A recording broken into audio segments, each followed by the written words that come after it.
بسم اللہ الرحمن الرحیم۔ جنازہ کا بیان۔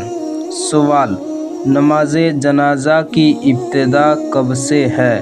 جواب: حضرت آدم علیہ السلام کے زمانے سے ہے۔ سوال: حضرت آدم علیہ السلام کی نماز جنازہ کس نے پڑھی؟ جواب: فرشتوں نے پڑھی۔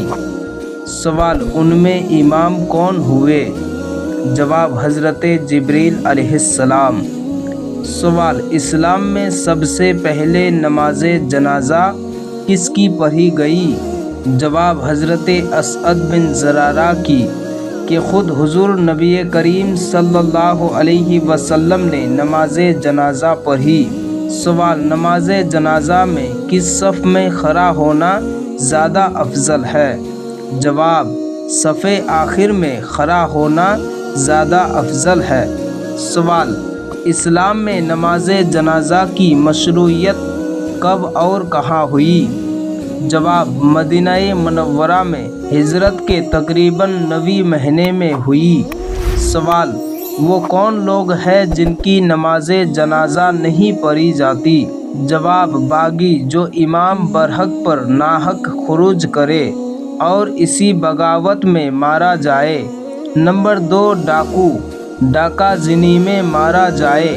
نمبر 3، جو لوگ ناحق پاسداری سے لڑے۔ نمبر 4، جو شخص کئی آدمیوں کا گلا گھونٹ کر مار ڈالے۔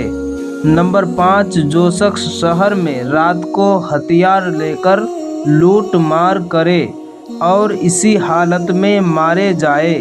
نمبر 6، جو اپنے والدین کو مار ڈالے۔ نمبر 7، جو کسی کا سامان چھین رہا تھا اور اسی حالت میں مارا جائے۔ ان سب لوگوں کی نماز جنازہ نہیں ہے۔ سوال: حضور صلی اللہ علیہ وسلم کی نماز جنازہ سب سے پہلے کس نے پڑھی؟ جواب: حضرت جبریل نے، پھر حضرت اسرافیل نے، پھر حضرت میکائیل نے، پھر ملک الموت نے ملائکہ کے لشکروں کے ساتھ پڑھی۔ اس کے بعد صحابہ کرام اور دیگر لوگوں نے پڑھی۔